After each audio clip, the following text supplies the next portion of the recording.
이제는 인생시대 용어 총론의 세 번째 시간은 인생량에 대한 부분을 말씀드리겠습니다. 왜 이제는 인생시대인가? 이 중요한 만큼 인생량이 무지 중요한 것입니다.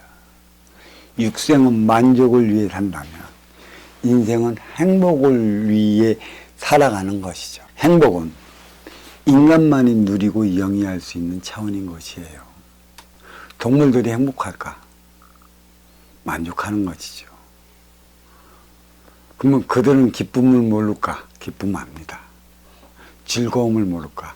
즐거움을 압니다. 하지만 행복한 차원은 모르는 게 동물이고, 그래서 그들을 가리켜 육생의 삶을 살아간다 얘기를 하는 것이에요. 행복은 영혼과 영혼이 하나 될 때 누리고 영위해 나가는 차원이에요.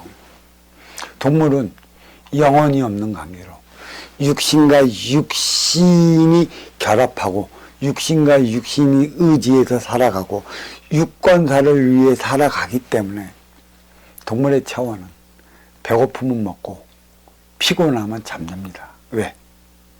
업을 사해야 되는 에너지 질량도 없는 것이고, 또 너를 위해 살아가야 하는 이유도 없는 것이고, 그러다 보니까 그들의 삶은 그렇게 살아가게 되어 있는, 그게 육생인 것이죠. 인간 초기의 역사, 삼천의 역사가 육생을 살아왔기 때문에 육생살이 육생시대라고 그랬어요. 그래서 사람인자라고 해서 인생이라는 소리를 냈는데, 물론 인간이기 때문에 인생이고 동물이기 때문에 육생이라 이렇게 분별지어 얘기할 수도 있습니다. 하지만 나를 위한 육생을 살 때만이 비로소 인생을 살아갈 수 있는 권리가 주어진다 얘기할 수 있는 것은, 내 인육이 성인으로 성장할 때서만이 독자적인 나의 삶을 살아갈 수 있는 조건이 주어지는 것이죠. 그때까지는 누구의 품에서 살아가? 모두가 부모의 품에서 살아가는 것이죠. 그러면 인의 기운은 천지의 자식입니다. 인기는 천지의 자식임으로 인해 갖고 인기가 인육을 쓰고 인간으로 살아갈 때까지 모든 원천은 천지에서 내려놓은 선천적 육생의 질량으로 말미암아 모든 걸 이루어냈습니다. 그게 물질인 것이죠. 천지에서 내려준 물질이 없다라면 인간은 지식적 차원으로 육생 물질 문명을 이뤄낼 수 있는 게 그 무엇도 없어요. 이런 삼라만상의 기초적인 물질 육생량이 있기 때문에 육건사를 위한 육생 물질 문명을 마련해 놓은 것이죠. 모두가 천지 어버이의 품속, 천상천하 품속에서 우리는 자라와 육건사를 넘은 육생살이 육생시대를 마감을 했고, 인생살이 인생시대를 지향하는 삶을 살아가게 됐다는 것이에요. 결국은 성인으로서 성장을 시킨 건 천지대자연이라는 얘기죠.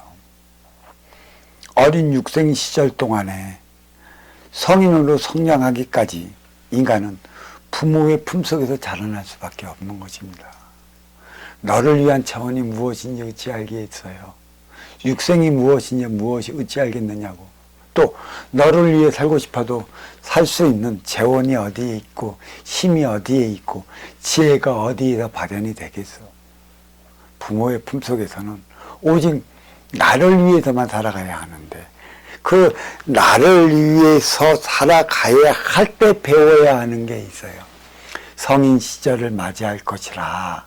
이때는 너를 위해 살아가야 하는데, 너를 위해 살아가야 하는 법이 무엇이며, 또 너를 위해 살아가야 할 때 내 행위는 어떻게 해야 하는 것인가를 우리는 바로 알아야 한다는 것이죠.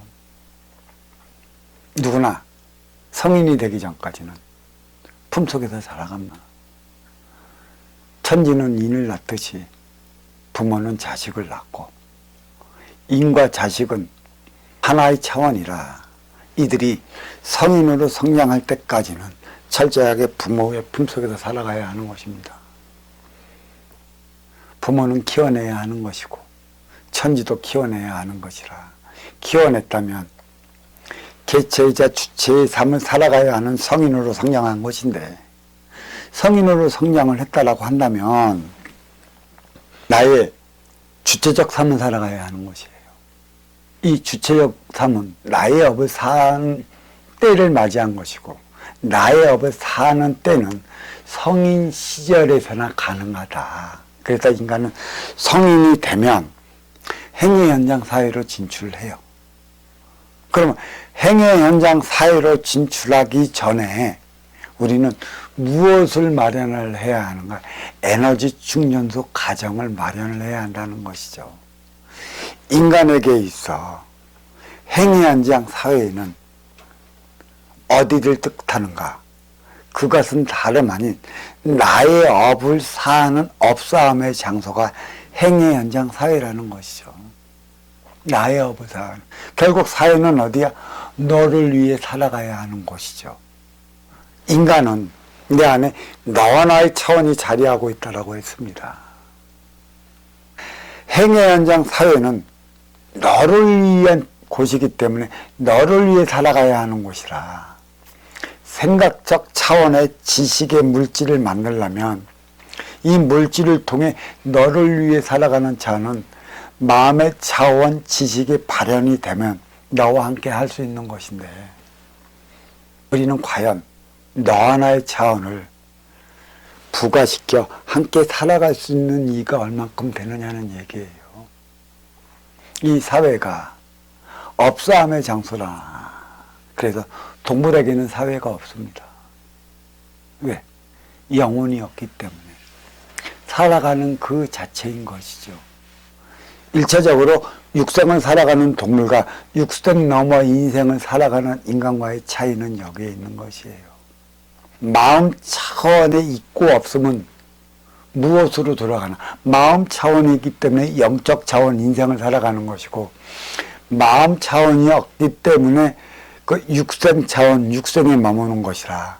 마음 차원은 인간의 육생의 이 모공 안에 자리 잡고 있어요. 털. 나는 요곳. 근데 어떤 종파에서는 육천육혈 모공이라고 하는 건데 틀리지 않습니다. 그건 어버이가 가르쳐 주신 거고, 이 육천육혈 모공에 태어나면 마음 차원의 에너지가 자리를 하는 것이죠. 그건 마음 차원의 에너지를 쓸 수 있는 그때가 어딘가?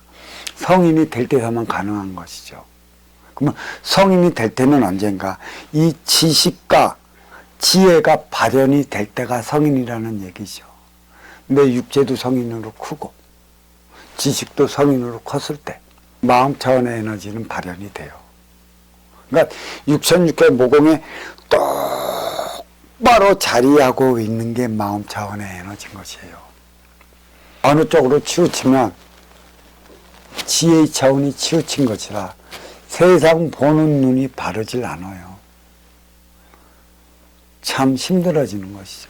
어떤 이들은 샴 쌍둥이는 어떻게 된 것이나 얘기를 한 것이죠.